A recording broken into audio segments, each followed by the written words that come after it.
بسم اللہ الرحمن الرحیم الصلاۃ والسلام علیک یا رسول اللہ، الصلاۃ والسلام علیک یا حبیب اللہ، الصلاۃ والسلام علیک یا نبی اللہ وعلی آلک و صحابک و ازواجک و جمیع امتک یا رسول اللہ صلی اللہ تعالی علیہ وسلم۔ ایک بہت ہی مشہور اعتراض یہ کیا جاتا ہے کہ قرآن کریم میں تو ہمارا نام مسلم بتایا گیا ہے، تو پھر ہم آج اپنے آپ کو اہل سنت کیوں کہتے ہیں؟ مصطفیٰ یعنی رحمت صلی اللہ تعالی علیہ وسلم نے بھی خود کو مسلم بتایا، تو ہم آج اپنے آپ کو اہل سنت کیوں کہتے ہیں؟ تو یہ بات 100% سچ ہے کہ مصطفیٰ یعنی رحمت نے ہمارا نام مسلمان رکھا ہے، وہیں یہ بات بھی 100% سچ ہے کہ مصطفیٰ یعنی رحمت نے ہمارا نام اہل سنت بھی رکھا ہے۔ جب بات ہوتی ہے بت کے پجاریوں کے مقابلے میں، جب بات ہوتی ہے عیسائیوں کے مقابلے میں، جب بات ہوتی ہے یہودیوں کے مقابلے میں، تب ہماری پہچان مسلمان ہونا ہے۔ اور جب بات ہوتی ہے اسلام کے لباس میں چھپے ہوئے کافروں سے اتحاد رکھنے والوں کے بارے میں، مشرکوں سے تعلق رکھنے والوں کے بارے میں، مسلمان کا لبادہ اوڑھ کر کے سرکار دو عالم صلی اللہ تعالی علیہ وسلم کی شان اقدس میں توہین کرنے والوں کے بارے میں، اسلام میں نئے عقیدے کو ایجاد کرنے والے کے بارے میں، تو اس وقت ہماری پہچان مسلمان ہونا نہیں، اہل سنت ہونا ہے، کیونکہ مسلمان تو وہ خود اپنے آپ کو کہہ رہے ہیں۔ اس سلسلہ میں مصطفیٰ جان رحمت صلی اللہ تعالی علیہ وسلم کا یہ فرمان جو الکامل میں موجود ہے، جسے حضرت امام حسین رضی اللہ تعالی عنہ نے کربلا کی زمین پر جب وہ حق کا علم بلند کر کے یزیدیوں کے سامنے کھڑے تھے اور جب یزیدیوں سے اپنا تعارف پیش کر رہے تھے، تو اس تعارف میں امام حسین نے اپنا جو تعارف پیش کیا وہ یہ تھا کہ ان یزیدیوں سے حضرت امام حسین فرما رہے تھے، اے یزیدیوں، کیا تمہیں مصطفیٰ جان رحمت صلی اللہ علیہ وسلم کی وہ مشہور حدیث پاک نہیں پہنچی ہے کہ جس میں مصطفیٰ جان رحمت نے میرے اور میرے بھائی حسن کے بارے میں فرمایا تھا، انتما سیدہ شباب اہل الجنہ وقرۃ عین اہل السنہ، کہ اے حسن و حسین، تم دونوں جنت کے جوانوں کے سردار ہو اور سنیوں کے آنکھ کی ٹھنڈک ہو۔ قرۃ عین اہل السنہ، اہل سنت کی آنکھوں کی ٹھنڈک ہو۔ تو یہ اہل سنت کا نام مدینہ شریف سے ملا ہے اور اس کا اعلان کربلا شریف میں ہوا ہے۔ اس سلسلے میں حضرت ابن عباس کا فرمان جو تفسیر در منصور میں موجود ہے، اس آیت کی تفسیر کرتے ہوئے حضرت ابن عباس فرماتے ہیں کہ قیامت کے دن جس کے چہرے چمک رہے ہوں گے وہ چہرے اہل سنت و جماعت کے ہوں گے، اور جن کے چہرے سیاہ پڑے ہوں گے وہ ان لوگوں کے چہرے ہوں گے جنہوں نے دین میں نئے عقیدے ایجاد کیے۔ اور یہ نام اہل سنت اتنا مشہور ہوا کہ 1400 سال کی اسلامی تاریخ میں کوئی بھی محدث یا کوئی بھی فقیہ ایسا نہیں گزرا جس نے خود کو اہل سنت نہ بتایا ہو۔ جتنے بھی محدثین آئے سب نے خود کو اہل سنت ہی بتایا۔ اس کی مزید تشریح کے لیے آگے حوالہ جات ملاحظہ فرمائیں۔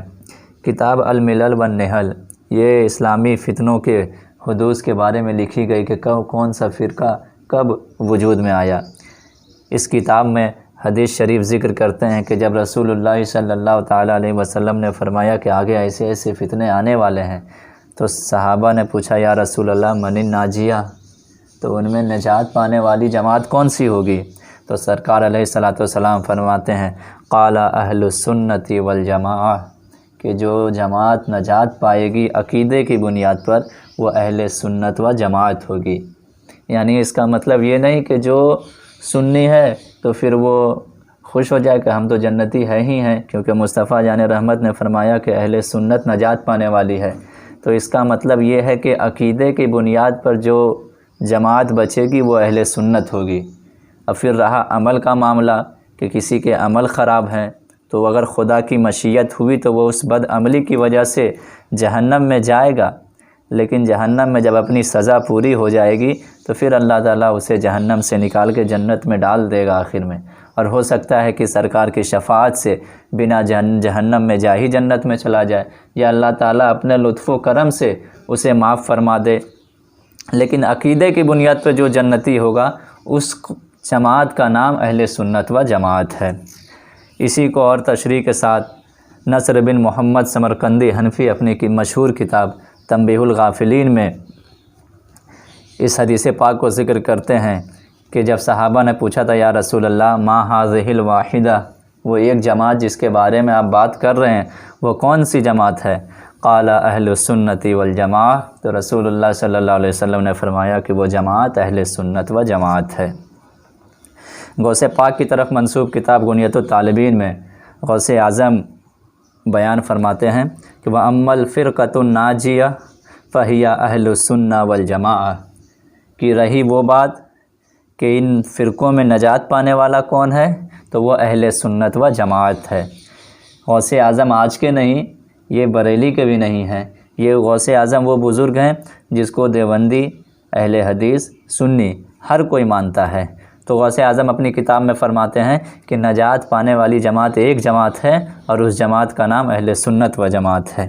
اسی کو اور مزید تشریح کے ساتھ نسیم الریاض شرح شفا میں شہاب الدین خفاجی فرماتے ہیں اے الفرقۃ الناجیہ من ھذہ الفرق فرقۃ واحدۃ وہم اہل السنہ والجماعہ، کہ نجات پانے والی جماعت ان تمام فرقوں میں صرف ایک جماعت ہے اور وہ جماعت ہے اہل سنت و جماعت۔ ملا علی قاری مرقات شرح مشکات میں فرماتے ہیں فلا شک ولا ریب انہم ہم اہل السنہ والجماعہ، کہ اس بات میں کوئی شک نہیں اور اس بات میں کوئی وہم نہیں کہ نجات پانے والی جماعت ایک جماعت ہے اور اس جماعت کا نام اہل سنت و جماعت ہے۔ اب رہی یہ بات کہ یہ سوال لوگوں کے ذہن میں آتا ہے کہ یہ فرقے شاید بریلی اور دیوبند جب سے بنا ہے تب سے یہ فرقے بنے ہیں، اور جب سے اہل حدیث جماعت آئی ہے تب سے یہ فرقے بنے ہیں، اس سے پہلے اسلام میں فرقے نہیں تھے۔ ایسا نہیں ہے، سرکار علیہ الصلاۃ والسلام کے ظاہری زمانے میں بھی مسلمانوں کے دو گروہ تھے۔ سرکار علیہ الصلاۃ والسلام کے ظاہری زمانے میں بھی خود کو مسلمان کہنے والے کے دو گروہ تھے، ایک گروہ جس کو منافقین کہتے تھے اور ایک گروہ جسے مسلمان کہتے تھے۔ پھر سرکار علیہ السلام کے وصال کے بعد نئے طرح کے فرقے اس دنیا میں آتے رہے۔ اس کی ایک مثال مسلم شریف سے میں آپ کے سامنے پیش کرنا چاہتا ہوں۔ مسلم شریف میں یہ روایت موجود ہے کہ یحییٰ بن یعمر سے روایت ہے کہ انہوں نے کہا سب سے پہلے جس نے تقدیر کا انکار کیا وہ معبد جہنی تھا، یہ بصرہ کا رہنے والا تھا، یعنی سب سے پہلے جس نے اس بات کا انکار کیا کہ تقدیر کوئی چیز نہیں ہے وہ معبد جہنی تھا۔ حضرت راوی فرماتے ہیں کہ میں اپنے ساتھیوں کے ساتھ حج کو نکلا اور ہم نے کہا کہ کاش کسی صحابی سے ملاقات ہو جاتی، یعنی کاش کسی صحابی سے ہماری ملاقات ہوتی تو ہم ان سے یہ مسئلہ پوچھتے کہ جو تقدیر کا انکار کرے اس کے بارے میں آپ کیا فرماتے ہیں۔ تو وہ راوی فرماتے ہیں کہ اتفاق سے حضرت عبداللہ ابن عمر سے ہماری ملاقات مسجد میں جاتے وقت ہو گئی۔ تو جب ہماری ملاقات صحابی رسول سے ہوئی تو ہم نے ان سے مسئلہ دریافت کیا کہ اے عبد الرحمن، ہمارے درمیان ایک قوم ظاہر ہوئی ہے جو قرآن مجید پڑھتے ہیں اور علم حاصل کرتے ہیں، یعنی کہ وہ جو قوم ظاہر ہوئی ہے وہ کوئی بتوں کی پجاری نہیں ہے، کوئی عیسائی نہیں ہے، کوئی پادری نہیں ہے، وہ قرآن پڑھتے ہیں اور علم حاصل کرتے ہیں، یعنی کہ ہے مسلمان، اور ان کا خیال ہے کہ تقدیر کوئی چیز نہیں ہے، یعنی وہ پڑھتے قرآن ہیں اور تقدیر کا انکار کرتے ہیں۔ جب حضرت ابن عمر کے بارے میں یہ مسئلہ پیش کیا گیا تو انہوں نے یہ نہیں کہا کہ اچھا قرآن پڑھتے ہیں، علم حاصل کرتے ہیں، کلمہ پڑھتے ہیں، تو پھر تم کیوں انہیں ٹوک ٹوک کر رہے ہو، ان کا من وہ جو کریں، اسلام میں فرقہ واریت تم کیوں کر رہے ہو؟ آج ہمیں لوگ کہتے ہیں تم نیرو مائنڈڈ ہو، تم کم ذہن کے لوگ ہو، تمہیں کس نے ٹھیکہ دیا ہے کہ کسی کو اہل سنت میں داخل کرنے کا، کسی کو اہل سنت سے نکالنے کا؟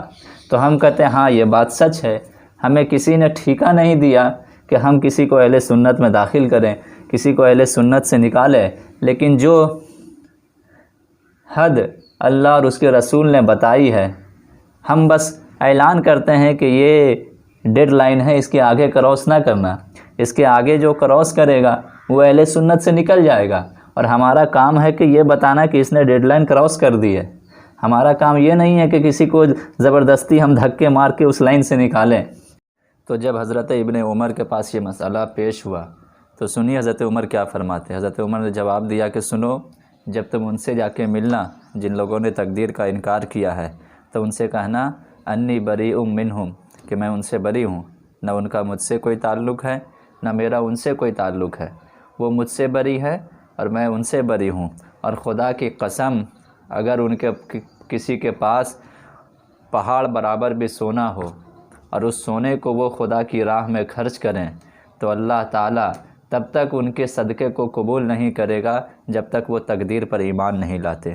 یعنی تقدیر پر ایمان نہیں لا کر کے وہ پہاڑ بھر سونا بھی صدقہ کرتے رہیں تو اس صدقے کو اس کے منہ پہ مار دیا جائے گا، قبول نہیں کیا جائے گا، کیونکہ اسلام میں مصطفیٰ جان رحمت کی شریعت میں عقیدہ پہلے ہے، عمل بعد میں ہے۔ عقیدہ درست ہوگا تب عمل کا ثواب ملے گا، عقیدہ خراب ہو تو ساری زندگی کی حج، ساری زندگی کی نمازیں، ساری زندگی کے صدقات ایسے ہی منہ پہ مار دیے جائیں گے۔ اب صحیح مسلم شریف کے مقدمے سے آخری بات پیش کرتا ہوں کہ حضرت ابن سیرین جو جلیل القدر تابعی ہیں وہ فرماتے ہیں کہ جب یہ فتنے اسلام میں ظاہر نہیں ہوئے تھے، یعنی اتنے فتنے اسلام میں ظاہر نہیں ہوئے تھے، تو ہم کسی سے بھی سرکار کی حدیث لے لیا کرتے تھے، یعنی جو کہتا قال رسول اللہ صلی اللہ علیہ وسلم تو ہم اسے سرکار کا فرمان سمجھ کے لکھ لیا کرتے تھے۔ لیکن جب اسلام میں فتنے ظاہر ہونے لگے، نئے نئے عقیدے کے لوگ آنے لگے، تو ابن سیرین فرماتے ہیں کہ اب ہم حدیث اسی سے لیتے ہیں جو اہل سنت میں سے ہو، یعنی ہم حدیث اسی سے لیتے ہیں جو سنی ہو، ہر کسی سے ہم حدیث نہیں لیتے، جو سنی ہوتا ہے ہم اسی سے حدیث لیتے ہیں۔ صحیح مسلم کے مقدمے میں یہ بات ہے۔ یہاں سے یہ بھی معلوم چلتا ہے کہ ہر کسی سے دین سیکھنا جائز نہیں ہے،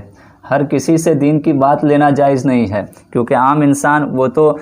تابعی ہیں، ان کے اندر یہ صلاحیت ہے کہ وہ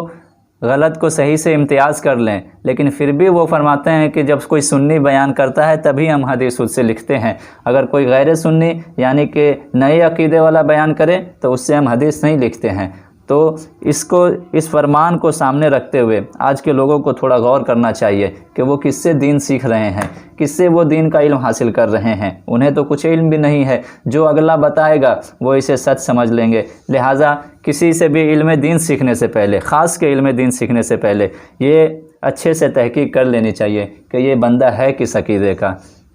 تاکہ وہ آپ کا ایمان خراب نہ کر دے۔